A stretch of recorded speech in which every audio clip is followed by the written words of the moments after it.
जय श्री गणेश दोस्तों। हमारी आज की कहानी का नाम है सीख। कहानी अच्छी लगे तो प्लीज़ चैनल को सब्सक्राइब कर लीजिएगा। अब शुरू करते हैं कहानी। तान्या, यह क्या तरीका है बेटा अपनी भाभी से बात करने का। माना कि वह तुमसे छोटी है, लेकिन इसका मतलब यह नहीं कि तुम उसको कुछ भी बोल दोगी। मायके के दरवाजे की डोरबेल बजाने ही वाली थी कि शालिनी जी ने अपनी भाभी गरिमा की आवाज़ सुनी। मम्मी, अब ऐसा भी क्या बोल दिया मैंने। मेरा मन था गट्टे की सब्जी खाने का, इसलिए बोला था बनाने के लिए, और वह तो ना नुकर करने लगी।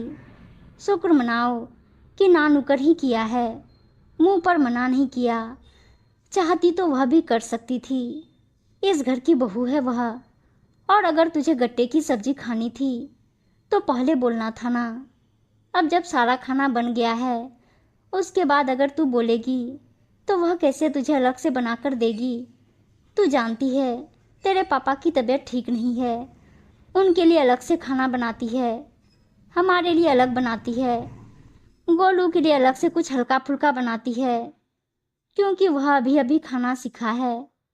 और क्या क्या करेगी वह अकेली। और इस सब के बाद भी क्या वह तेरी बदतमीजी बर्दाश्त करेगी। आगे से अपनी भाभी को कुछ भी बोलने से पहले 2 बार सोच लेना।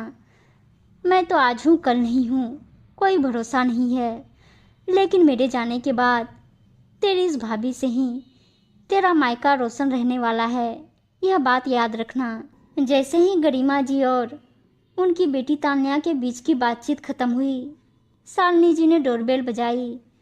जहाँ एक तरफ उन्होंने माहौल को बिल्कुल सामान्य बनाए रखा, वहीं दूसरी तरफ शालिनी जी ने भी बड़े सामान्य तरीके से घर में प्रवेश किया। थोड़ी बहुत बातचीत के बाद सभी ने साथ में खाना खाया और सोने चले गए।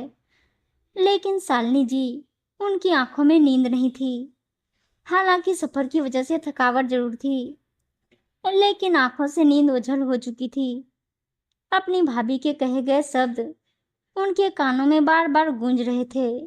मैं तो आज हूँ कल नहीं हूँ, कोई भरोसा नहीं है, लेकिन मेरे जाने के बाद तेरी इस भाभी से ही तेरा मायका रोशन रहने वाला है, यह बात याद रखना। सही तो कहा था भाभी ने, जब तक माँ है तब तक मायका रोशन होता है। लेकिन अगर माता पिता की जाने के बाद भी मायका रोशन रखना चाहती हो तो अपनी भाभी से बनाकर रखो। उन्हें प्रेम और सम्मान दो।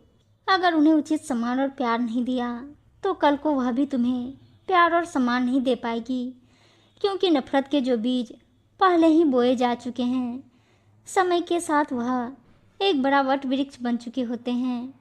इससे बेहतर है कि नफरत के बीजों को फूटने से पहले ही उखाड़ दिया जाए।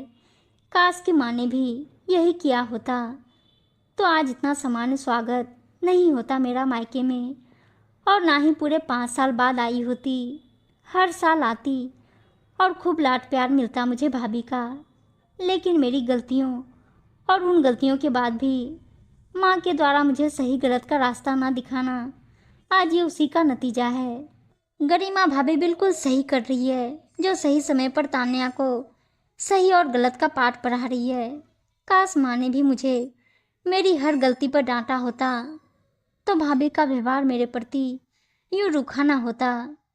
गरिमा भाभी भी उनकी बहुत तपस्या की तरह यूं ही मेहनत करती है, लेकिन मुझे उनकी मेहनत में भी कमियां निकालने की आदत थी। अच्छे से अच्छा व्यवहार करती थी, लेकिन फिर भी मैं उन्हें उल्टा सीधा सुना देती थी। कभी यह बनाओ, कभी वह बनाओ, कभी तुम्हें यह नहीं आता, तुम्हें वह नहीं आता का नखरा, तो कभी जानबूझकर उल्टे सीधे काम करना जिससे वह भी परेशान हो। भाभी के दिन में झांककर उनसे प्रेम भरी बातें तो कभी की ही नहीं। वो इस घर में खुश है या नहीं, यह जानने की कोशिश कभी नहीं की। काम करते करते वह भी थक जाती होंगी, यह कभी सोचा ही नहीं। कभी उन्हें भी सर दर्द हुआ होगा, कभी उन्हें भी तेल मालिश की जरूरत होगी, लेकिन मैंने कभी जानने की कोशिश नहीं की। बल्कि सर दर्द से परेशान भाभी को भी अपनी मनपसंद खाने की ऑर्डर दे देती थी, मानो वो इंसान नहीं कोई मशीन हो जिसकी कोई भावनाएं ही नहीं हो। लेकिन जितनी गलती मेरी थी उतनी ही गलती माँ की भी थी। वह भी तो एक बहू थी, वह भी तो एक स्त्री थी। फिर क्यों वह समझ नहीं पाई भाभी के मन की बात? क्यों उन्होंने मुझे कभी रोका नहीं? क्यों नहीं समझाया कि मैं उनके साथ गलत व्यवहार ना करूं? बल्कि माँ तो मुझे ही बढ़ावा देते हुए भाभी को दो बातें सुना देती थी। गलत होने पर भी हमेशा मेरा साथ देते हुए भाभी की बात को काट देती थी। आज अपनी वह सभी गलतियाँ मुझे याद आ रही है। भाभी ने तो अपनी बेटी को सीख दी थी, लेकिन आज उसे एक सीख ने मेरी भी आंखें खोल दी। जानती हूँ कि नफरत के जो बीज वृक्ष का रूप ले चुके हैं उन्हें काटने में समय लगेगा, लेकिन अब कोशिश करके मैं भी अपनी भाभी की प्यारी ननद बन जाऊंगी। बस इसी संकल्प के साथ शांत मन से ईश्वर का नाम लेकर मैं भी सो गई। अगले दिन सुबह नहा धोकर बाहर आई तो नाश्ते की टेबल पर पोहा और उपमा लगे हुए थे। दीदी, बहू ने पोहा बनाया है, नाश्ते में चलेगा? भाभी ने रूखा सा प्रश्न किया, क्योंकि उन्हें लगा कि हर बार की तरह मैं कोई ना कोई नखरा करके बना बनाया नाश्ता खाने से इनकार करूंगी और कोई नई चीज़ की फरमाइश करूंगी। लेकिन आज ऐसा नहीं होने वाला था। हाँ भाभी, बिल्कुल चलेगा। और वैसे भी भैया की तबीयत ठीक नहीं है, तान्या भी आई हुई है और मैं अभी आई हूँ, तो ऐसे में आप पर और बहू पर काम का बोझ तो बढ़ ही गया होगा ना, इसलिए आप जो बनाएंगे वह चलेगा। मेरे मुंह से यह शब्द सुनकर भाभी के चेहरे पर एक अजीब सी मुस्कान आई थी, क्योंकि उन्हें मुझसे यह आशा ही नहीं थी। खैर, यह तो केवल शुरुआत थी, मैं तो बहुत से बदलाव करने वाली थी। बस इसी विचार के साथ मैंने नाश्ते वाले जूठे बर्तन किचन में रखे और बहू के साथ काम करने लग गई, जिसे देखकर भाभी हैरान भी थी और खुशी भी, क्योंकि बड़ों को देखकर ही तो छोटे भी सीखते हैं। और मुझे देखकर तान्या भी किचन में आ गई।